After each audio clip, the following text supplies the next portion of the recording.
Salam dan bahagia, Bapak Ibu guru hebat di seluruh Indonesia. Perkenalkan, saya Novita Kumalasari dari SMA Negeri 2 Kota Baru.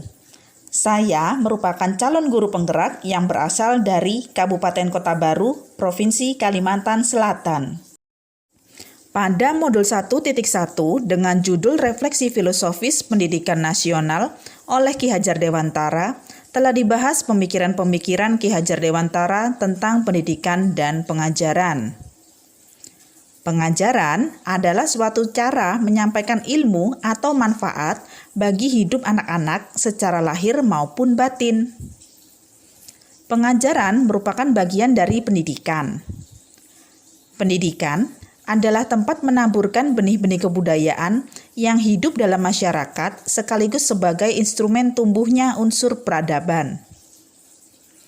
Mendidik adalah menuntun segala kodrat yang ada pada murid agar mereka dapat mencapai keselamatan dan kebahagiaan yang setinggi-tingginya baik sebagai manusia maupun sebagai anggota masyarakat. Murid diciptakan sebagai makhluk yang memiliki kodrat untuk mereka hidup dan tumbuh. Pendidik tidak dapat menentukan dan berkehendak akan hidup tumbuhnya murid.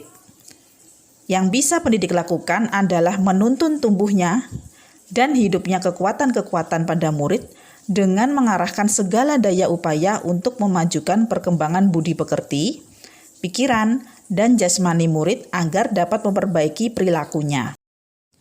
Tadinya, saya mengira bahwa pendidikan dengan gaya lama adalah pendidikan yang wajar, yakni pendidikan berfokus pada sanksi dan penghargaan kemampuan kognitif sehingga kurang mempedulikan kemampuan sosial dan emosional. Peserta didik diberikan perlakuan yang sama di dalam kelas. Bila kemampuan kognitifnya bernilai tinggi, maka peserta didik dikatakan pandai, dan berlaku pula sebaliknya. Pendidikan seolah-olah saya anggap bersifat statis. Selama saya menyusun koneksi antar materi modul 1.1 ini, saya menyadari bahwa ada pandangan-pandangan saya yang perlu diubah. Antara lain, guru harus menyadari bahwa setiap murid memiliki kodrat kekuatan atau potensi-potensi yang berbeda. Guru tidak dapat berkehendak atas kodrat kekuatan atau potensi murid. Pendidikan hanyalah sebagai tuntunan yang mana artinya membimbing dan mengarahkan. Mendidik adalah menuntun murid untuk selamat dan bahagia. Guru dapat memberikan daya upaya maksimal untuk mengembangkan akal budi pekerti murid. Guru membantu mengantarkan murid untuk merdeka atas dirinya sendiri untuk kehidupan dan penghidupannya, memelihara dan menjaga bangsa dan alamnya. Hal-hal yang dapat segera saya terapkan sebagai guru agar kelas saya mencerminkan pemikiran Ki Hajar Dewantara adalah 1. Mewujudkan pembelajaran yang berpusat pada murid. Murid sebagai individu aktif atau subjek, sedangkan guru berperan sebagai fasilitator pembelajaran. Misalnya, guru membimbing murid melalui pendekatan saintifik dengan tahapan mengamati, menanya, mencoba, menalar, dan mengkomunikasikan. Tuntutan pembelajaran abad 21 yakni menjadi pembelajar sepanjang hayat dan membangun konteks diri serta identitas suatu bangsa. Pembelajaran yang berpusat pada murid tentunya disesuaikan dengan karakteristik dan kebutuhan murid. Selain itu, pembelajaran juga dikemas secara menarik, menyenangkan, dan interaktif. Dengan demikian, murid mendapatkan pengalaman belajar yang holistik dan bermakna. 2. Mengembangkan kecerdasan intelektual dan kecerdasan sosial emosional melalui pengalaman belajar sesuai dengan potensi dan kebutuhan murid. Selain itu, pendidikan karakter juga penting untuk murid. Misalnya, membimbing murid untuk menemukan kesadaran bahwa gotong royong atau kerjasama itu penting dan bermanfaat.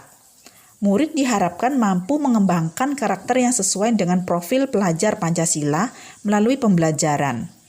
Dengan cara ini secara tidak langsung menanamkan, melestarikan, dan memperbaiki budaya bangsa Indonesia.